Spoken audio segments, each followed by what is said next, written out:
হুম, চিংড়ি মাছ দেখা লাগবে, দেখি দাঁড়াও। এটা এই জায়গা হইছে, উঠে নিয়ে দেখা মানে উঠা কত বড় হইছে এটা চিংড়ি মাছ। ভালোই তো, দে আমার হাতে দে। ঠ্যাঙে ধরতে কামড় দিবে, ভালোই বড় হয়েছে তো। পড়ে গেল পড়ে গেল, পড়ে গেছে, লাভ মাছ আগো। ও কি বুঝতেছে নাকি আল্লাহ জানে।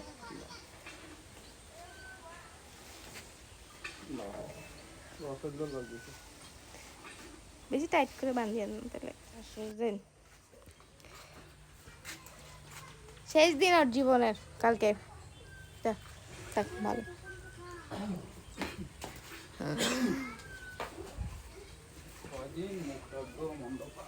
ও বুঝে যায় এই জন্য। কয় বছর হয়েছে কাকু ওর? 10 বছর ধরে ওই বাড়িতে আসছে, কালকে ওর কোরবানি, ও তো মন খারাপ হবেই। রাইম তুই কি ঘুড়ি নিয়ে আইছিস? প্রিন্সেস না রে, বারবি ডল ঘুড়ি।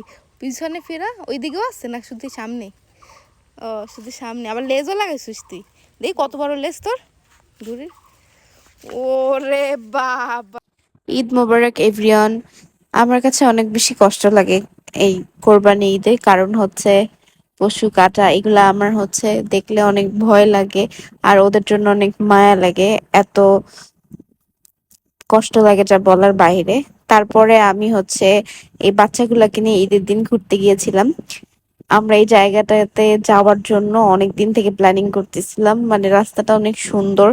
এখানে যে খুব বেশি ভালো জায়গা আছে ঘোরার জন্য সেটা না, ওরা আমাকে এসে বলছে আন্টি নিয়ে চলেন একটু ছবি টবি তুলি। ঠিক আছে চল। তারপরে ওদেরকে নিয়ে গেলাম, রেডি হয়েছে, ওরা খুবই ছোট বাচ্চা। সুন্দর করে ছবি তুললাম, আমরা চিপস খাইলাম, তারপরে হচ্ছে আইসক্রিম অনেক কিছুই খেলাম, আর ওদেরকে একটু ছবি টবি তুলে দিলাম। ওরা হচ্ছে সকাল থেকে আমার পিছন পিছন ঘুরতেছিল যে প্লিজ নিয়ে চলেন নিয়ে চলেন। আমি বলছি, আচ্ছা ঠিক আছে তোরা রেডি হ, নিয়ে যাব।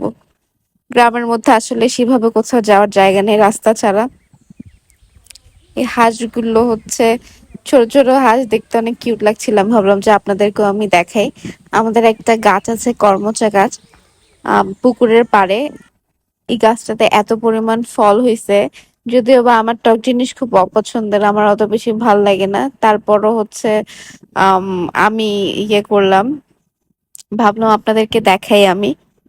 কত যে ফল হয়েছে, অনেক বেশি ফল হয়েছে এই গাছটাতে। আমি তো খুঁজে বেড়াই কোথায় কোনটা হয়েছে, কোথায় কোথায় কোনটা আপনাদেরকে দেখাবো এই জন্য। এরপরে আমি দেখলাম যে খেজুর সব পেকে পেকে পড়ে আছে। আমি বললাম যে পাশের বাসা কাকুকে বললাম যে আমাকে একটু যেন খেজুর পেড়ে দেয়। এটা ওনাদেরই গাছ, আমার দেখে অনেক লোভ লাগছিল। তারপরে আমি তাকে তখন বললাম যে একটু গাছে উঠেন, গাছে উঠে একটু ঝাড়া দেন, যাতে খেজুর গুলো সব পাকা গুলো সব পড়ে যায়। বললো আচ্ছা ঠিক আছে। তারপরে তাকে আমি উঠাইলাম। আমার হচ্ছে কি গাছে থেকে কিছু পেড়ে খাওয়া বা এগুলো দেখলে আমার না আর ভালো লাগে না, যতক্ষণ না আমি খাচ্ছি। খাওয়াটা বড় ব্যাপার না, এটা দেখতে আমার অনেক বেশি আনন্দ লাগে যে গাছে এত সুন্দর সুন্দর ফল হয়, এগুলো দেখতেই ভালো লাগে খাবার থেকে। আমি যে খুব বেশি খেয়েছি তা না, বাট ব্যাপারটা হচ্ছে যে সে যে আমার জন্য করতেছে এটাতেই আমি অনেক বেশি খুশি। সবাইকে ঈদ মোবারক।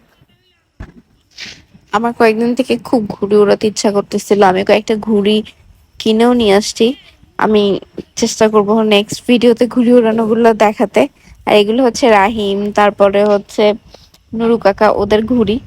আমার এত ভাল লাগে ঘুড়ি উড়ানো গুলো দেখতে, ওরা নিজেরা নিজেরা বানিয়েছে, আবার কিছু কিনেও নিয়ে আসছে। আমি হচ্ছে আমার গুলো দেখাবো ইনশাল্লাহ নেক্সট ভিডিওতে ঘুড়িগুলো, আর আমি ঘুড়িগুলো উড়াবো। নামে গেল ঘুড়ি তোরটা।